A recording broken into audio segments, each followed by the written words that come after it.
Hey, what's up you guys? Bloody Jacob here to bring you my weekly review. Hey, what's up you guys? Bloody Jacob here, meeting my icon, Catherine Isabel here.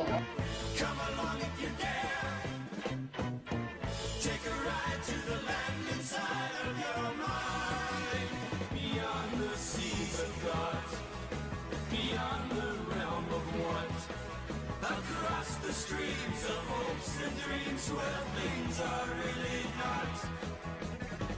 Come along if you can. Come along if you dare. Have a good one.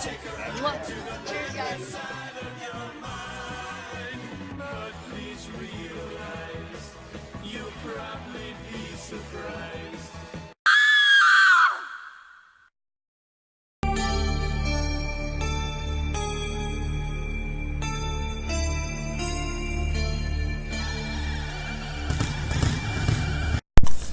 Hey, what's up you guys? Bloody Jacob here to bring you a review of another horror film. This one's called Inoperable, starring Danielle Harris. This just came out back in December of 2017, and it just came out on DVD back on February 6th, so definitely grab a copy if you're interested. But yeah, so Inoperable, I had been anticipating this one for a little bit. I am a pretty big fan of Danielle Harris, and I've been trying to get into more of her work lately. So when I heard about this film, I pre-ordered it, and I was pretty eager to watch it. I guess my favorite actress in the genre is Catherine Isabel, who I absolutely loved meeting back in August in Chicago. But Danielle Harris is someone I've always wanted to watch more of. And I recently did a review on Shiver, and I plan on going through more of her work down the road before too long. And she had a kid not too long ago, so she had taken a little bit of a break from acting. But Inoperable here is one of her first big movies back. So before I get into my thoughts on it, let me just redo the premise a little bit. A young woman wakes up in a seemingly evacuated hospital with a hurricane approaching as awakened malevolent forces inside. She realizes she must escape the hospital before the hurricane passes, or she will be trapped there forever. So yeah, it's kind of like a combination of like a Groundhog Day and some other things like that. And overall, I unfortunately just thought it was okay. I thought it was decent. Danielle Harris gives a pretty good performance in this, although I don't think it's the best I've seen of her. She's definitely still enjoyable to watch for sure. It's just that I thought this movie could have done more than it did in the end.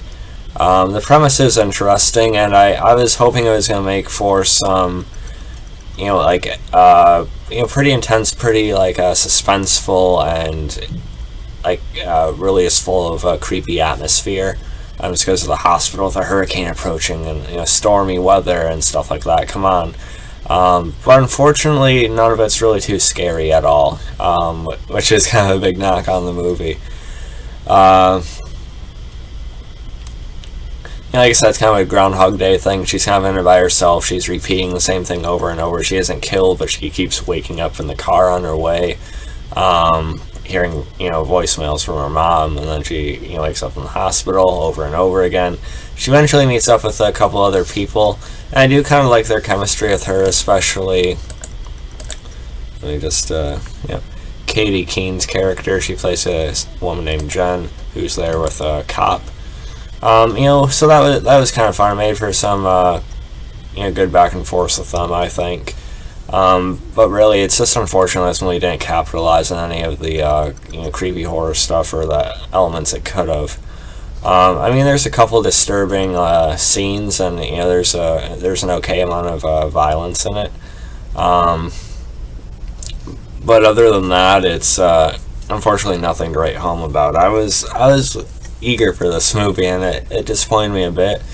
It may sound like I'm bashing it, but it's not all bad either. Like I said, Danielle Harris gives a pretty good performance. And the ending I found to be pretty fun as well. I don't know if I want to go into it too much right now. But it's kind of a fun twist, I guess, that I kind of geeked out over seeing her act in a certain way. I thought it was, I don't know if I should say different, because they've had stories go this way before, I suppose, but You know, like, again, going back to the atmosphere, throughout most of the movie, there's, like, lights flickering and stuff like that, but generally, the lights are all on, and it's pretty well lit, it's pretty bright. So I think, the movie would have also benefited from, like, having the lights off a lot of the time. I think I would have at least added, like, a little bit of, like, an unknown or extra, like, edginess to it. But, you know, again, it doesn't really utilize any of it that could have came out of the premise they have. And, you know, it's unfortunate. Now, if you haven't seen the movie, stop now if you don't want to be spoiled on it. But generally, I think it had an interesting premise I didn't really capitalize on, with a pretty good performance from a genre icon like Danielle Harris, who never lets us down. So, you know, check it out if you're a big fan of hers, but other than that, it's pretty forgettable, unfortunately.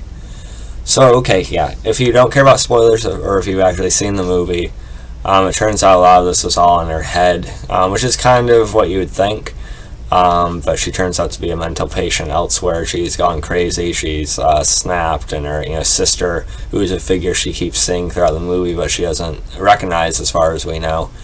This is all like a manifestation in Danielle Harris's character's Amy's imagination, because of what's, you know, spinning through her own head as she's in reality the one you know, going insane or already insane. And she has this really creepy smile at the end, and she ends up slaughtering a couple of the actual hospital employees, then running, and then it cuts off there. You know, so again, it's like, okay, it just got kind of fun, so I want to see more of it, but it just ends. You know, but it's kind of clear from the beginning that obviously this isn't really happening, unfortunately. You know, it's, I don't know, I guess I'm kind of mixed on it. In ways it's unexpected, but in ways it is. Again, it's almost 2 in the morning, so I'm not really explaining the right way. I guess I'm kind of mixed on the ending, is what I'm saying. And, like, the only real threat in the movie are these hospital employees that she's imagining, who, even before you know what's actually going on, just aren't that creepy. They're, like, skinny little nurses that spot them and then start jogging after them, and vice versa. Or there's, like, a doctor or, like, an orderly who will, like, silently grab someone and, like, inject them to take them out. Other than that, they don't really... I feel like there's not even much of an attempt to scare us. Like, it's eerie at times. Like I said, there's some disturbing images when they come across each other almost dead, or dead in some cases, except Amy is never killed because, like I said, it's all in her head, so it makes sense there. And unfortunately, it also ended up getting a bit repetitive as well. Like, the cycle, the movie's about like an hour and a half, slightly less, and if it went on for any longer, it might have killed it. It's lucky I didn't go much longer than this, because it's already feeling like a bit of a drag and a bit tedious. You know, and I wanted to like it a lot more than I did. You know, I had a rating ready for it. You know, I was giving it around like a C+, B-, but honestly, I think I was being a little bit generous, because I do really enjoy Danielle Harris. I'm going to keep going through her filmography and everything. But I've already seen more impressive work from her in this. I've already seen her in more interesting and entertaining movies. And if I had to rate the movie now, I'd give Inoperable maybe a C+, and I still feel like I'm being a bit generous. But, you know, it's not a bad film. It's entertaining for a little bit, or at least intriguing for a little bit. And if you're a big fan of Danielle Harris, and I think you'll be able to sit through this one just for her. But yeah, so let me know what you guys thought about this one. If you've seen it, you can follow me on Facebook, Twitter, like, subscribe, and I'll catch you guys next time. Peace.